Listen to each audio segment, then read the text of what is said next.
So ito mga ka-farmers, since nagpalit tayo ng patuka ng mga manok natin na layer crumble, yan o, hindi pa nila naubos yung kanilang rasyon para ngayong hapon.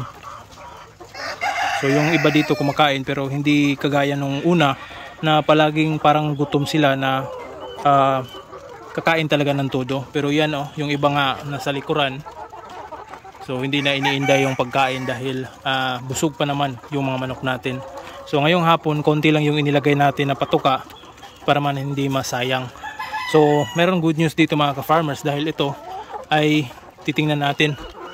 Nakikita ko dito sa labas, marami na yung itlog. Yun. So papasukin natin ito mga ka-farmers at kukunin natin yung mga itlog nila at bibilangin kung ilang piraso na ba ang iniitlog nila ngayong araw. So yan yung ating mga inahin, no?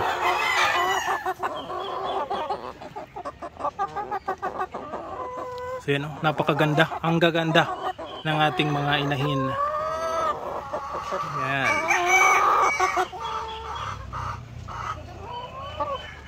Malulusog yan mga ka-farmers. Yun yung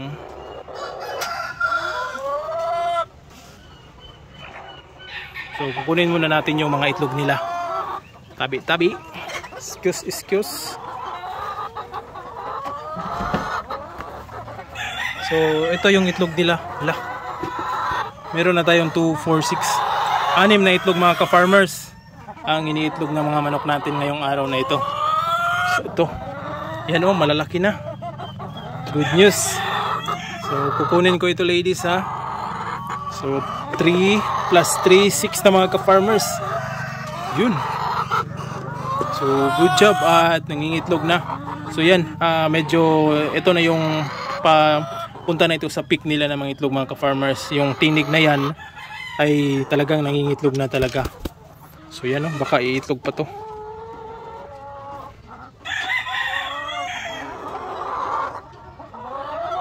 Alright, itlog lang kayo dyan. Itong dito na grupo mga ka-farmers, wala pa akong nakitang itlog dito. So ni isa wala pa. So kailan kaya tayo mag-aantay bago mangitlog itong mga manok na ito.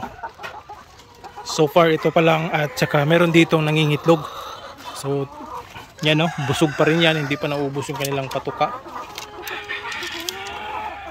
Hello. Hi.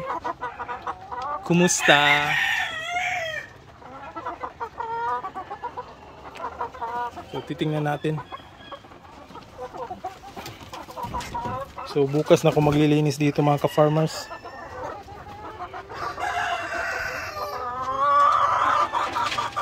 Ni isa, wala. Meron pala. Nandito na naman.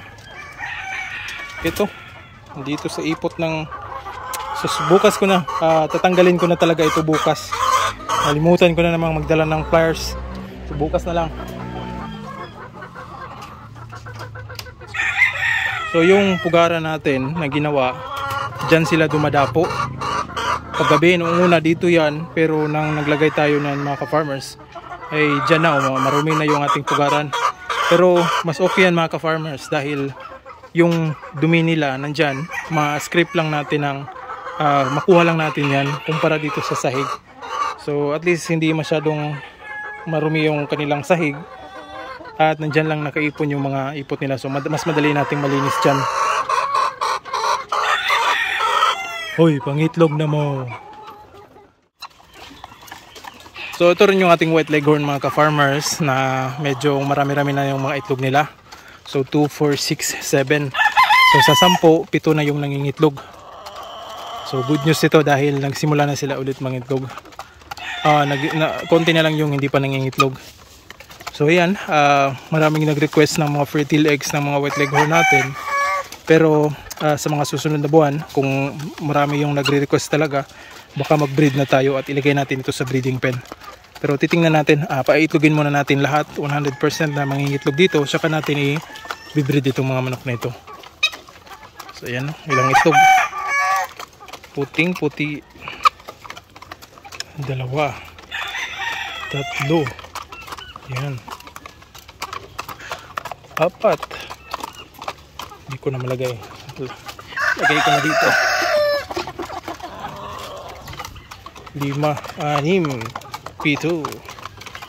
Yun.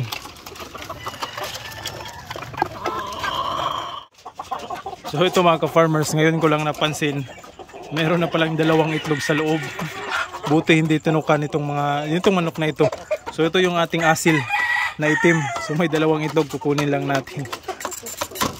Oopsie.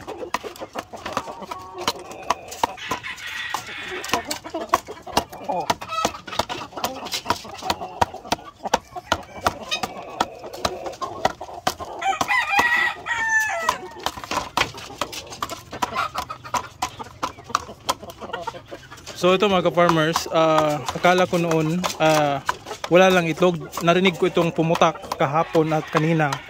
So akala ko hindi nang itlog, pero ito 2 na pala yung ngayang itlog. So kahapon siguro itong isa, hindi natin na bantayan na itlog pala siya. So at least goods na ito, meron tayong pang ulam. Sa ngayon dito sa amin mga ka-farmers ay mahina na talaga yung bilihan ng mga heritage breed na mga manok. So napag-isip-isip ko mga ka-farmers na dahil hindi na tayo masyadong makakabenta ng mga heritage breed, at kung mapapansin nyo, hindi na rin ako nagbe-breed or nagpapapisa ng mga sisiw. So isang rason dun ay marami tayong pulet dito, at saka yung iba nag-umpisa ng mga itlog. So kung papisa pa tayo, hindi na kaya sa atin yung gastusin na pambili ng upang suporta na feed sa mga manok natin o sa mga sisiw. So hindi muna ako nagbe-breed, nag-aantay lang ako ng panahon na makapagluwag-luwag, tsaka na ako magbe-breed. At naisipan ko mga ka-farmers, dahil hindi na masyadong mabenta yung mga heritage breed. So dahil din mga ka-farmers, marami na yung merong breeders o nagbe-breed ng mga heritage breed. Kaya pahirapan na ang pagbenta. Hindi pareho nung una na talagang mabenta talaga yung mga sisiw o yung mga heritage breed ng mga manok. Sa ngayon, dito sa amin, hindi na masyadong mabenta. Minsan na lang ako makakita ng makakabenta ng mga heritage breed. So dito sa akin, ang gagawin ko, ang plano ko dito mga ka-farmers ay para mapakinabangan natin yung mga heritage breed. Para mapakinabangan natin yung heritage breed mga ka-farmers at hindi lang mawala dito sa aking manukan. So ang gagawin natin dito is mag-breed tayo ng pang-upgraded native chicken. So ito yung gagawin nating mga inahin para makapag-breed ng mga upgraded native chicken. So meron naman akong mga asil dito mga ka-farmers or oriental fowl. Ito yung gagamitin natin. So yun yung isa sa mga purpose ko rin na yung bumili ako noon ng mga oriental like asil. Dahil in case na hindi ako makapag-breed sa game fowl ng asil, yung asil ay pwede kong i-breed sa mga heritage breed natin. So yun yung advance kasi ako mag-isip mga ka-farmers. Dapat hindi masasayang yung mga binibili natin. Kagaya ng binili kong asil noon ay napapakinabangan ko ngayon. So hindi man ako makapag-breed ng pure to pure na asil, pwede ko naman siyang gamitin i-cross sa ibang lahi na breed. So sa game fowl or dito sa mga heritage breed.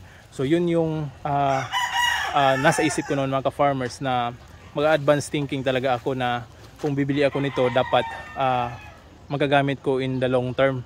Sa panahon ngayon, yun yung aking gagawin para sa mga manok natin, para continuous lang yung pag-aalaga natin ng manok, at saka para na rin maka-income dahil ngayon pahirapan na talaga ang pagbenta ng heritage. Pero native mga ka-farmers ay mabenta talaga, pero kailangan lang nating maghanap ng magandang buyer, dahil kung dito lang sa amin yung komprador ay napaka-barat na talaga. So nung isang araw ay pumunta ko doon, ang presyo na naman is nasa 100 per kilo na lang. So sobrang lugi talaga kapag ibibenta natin sa ganung halaga. So kailangan nating maghanap mga ka-farmers na susuplayan ng mga native na manok. Pero meron akong isang kaibigan na willing na mag-finance dito sa ating plano na upgraded native chicken. So hopefully ay matuloy at saka lalago yung aming magiging negosyo. Alright?